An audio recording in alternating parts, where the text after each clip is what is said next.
Today we're gonna start on our color charts. We already looked at these color charts, the classic ones that have the colors in each corner. Does anyone remember what the three colors are called? Primary. Primary colors, good job. Anyone want to tell me which ones those are? Because there's more than three on here. Blue. Blue, that's one. Blue. Red. Red. There's Yellow. Yellow, good job. Do you guys remember why those are the primary ones? Is it because they can't be blended?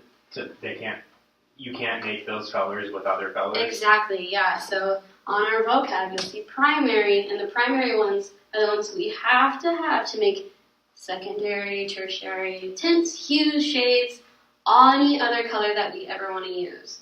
Okay? So instead of making boring color charts, we are going to make ones called Zentangle. What? Do you guys know what that is? Okay. Sounds like a triangle, but bigger. It kind of does. So if we take away the tangle part, what's left? Zen. Zen, like, ooh. Okay, so we're going to start with our little easels. And see how I have three circles right here? Yep. You each have a protractor, and we're going to draw out three circles. And then we're going to designate areas for red, blue, yellow. And in between those areas, we need to have a mixture of those two colors. Okay, does that make sense?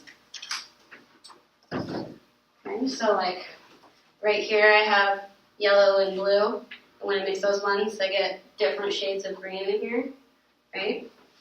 Okay, so what we're going to do is go ahead and you can draw it with a pencil or the Sharpie, three circles on here, okay? Using the protractor? Yes, using, well, it's actually a compass, but using the compass. Oh, same.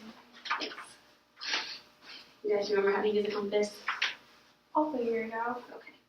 How big are the circles? Well, it can't be any bigger than out here, but you can make them as big as you want. Ooh, this is hard. But just remember you have the whole paper to work with too, so you don't want to make them too small. And that's not a circle. It's okay, you're going to paint over anyway, so you won't be able to see the pencil lines. So that will be really helpful.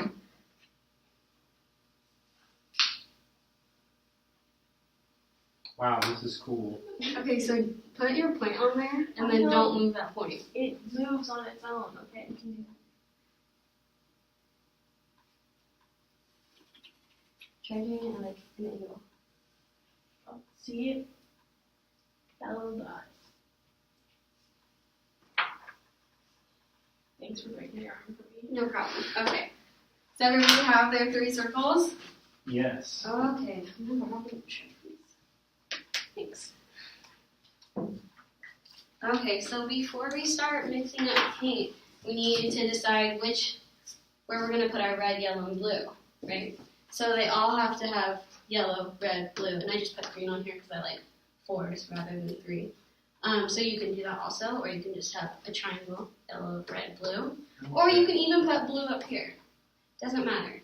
Okay, so what I'm going to do after I decide where I want my colors to go is I'm going to start trying a design. Okay? Do we need to Sharpie outline our circles? You can leave it for now if you want, or you can do it in Sharpie. Okay. At the very end, you will have to go over all of your lines in Sharpie because the paint will go over it.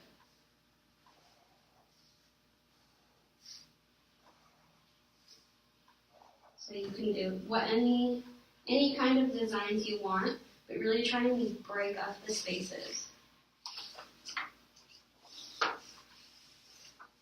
Does each circle supposed to have its own design, or can I have multiple? So you can have whatever you want in it. It can be a pattern, or it can be random shapes, different squiggly lines, whatever you want. Can I draw in the center? You can even draw animals if you want. Animals. Okay, does everybody have a good start on theirs? Yeah. Alright, Yes. go ahead and put your Sharpies down for just a second. I'm going to show you how to mix paint. Which color should I start with? Blue. Blue? Blue's okay? Yeah. Okay. I didn't write my colors on here. Okay, so before Oh, I me either. even, it's okay, as long as you remember, you don't have to write it down. Okay. Just have to be conscious about what you're doing. So before I even put my brush in my pan, I'm going to dip it in water and dry it off, okay? I'm going to take just a little bit of blue, put it in the middle, okay? And so this is like my raw hue, so I can't get any more true blue than this. So if I want, I can come in here. I can pick one of these shapes. And I can put some blue in here. Okay. But since I put blue right here, I can't put the same shade of blue in the next area. Okay. So what I'm going to have to do is I'm going to have to mix that with a little bit of red. What color does that give us? If you mix blue and red, you get blue-violet. Whoa. And remember, these are all terms that we've already gone over in class. Okay? Okay, can everybody see that? It's a little muddy. If it's a color that's too dark, you can add white to it. But if it's a color that's too light, can you add black to it? No. No, why? It'll be ugly.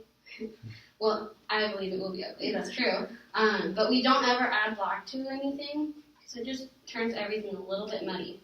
So now it's a little bit lighter, but it's still the same color. So now I can come in here, and I might go more towards the red, so that's pretty light color. And I might put some of that in here. Okay, and can you see that's covering up my Sharpie marks? So that's why at the very end we're going to have to go all over these again. Okay, and if it's too dry, I can just dip a little bit of water on there. Spread that paint around. Okay? Any questions on that? No. Okay, go ahead and keep working. If you set yours up like mine, my bluest blue is going to be right in the middle. Okay? Because as it moves towards red, I add a little bit more red. circle? You can do it on the inside too. You can do this whole fourth that I have right here. That whole section is primarily going to be blue. Okay?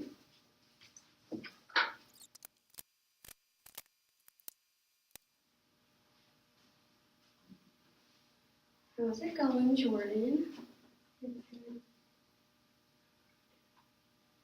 That's okay. I like this purple. I do too. So as we keep moving, if I'm moving from blue this way, I want to make it my colors more and more red as I go, and make them more yellow as I go this way. Exactly. Okay.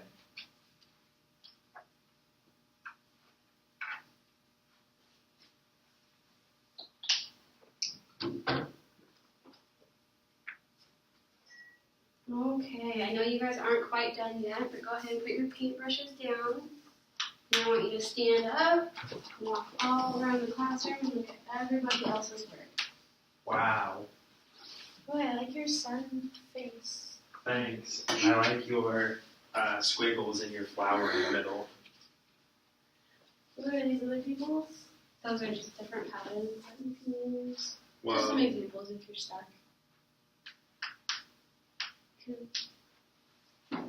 Go ahead and find your seat. Alright, so before we wrap up all the way, who can tell me what colors we used today and why they're important? We use blue and red and yellow. And those are primary colors. Exactly. And why are those ones important? Why do we like primary colors? Because you can make other colors out of them. Can you make a few colors? Make any color. Exactly. You can make any color possible with Wow. primary colors.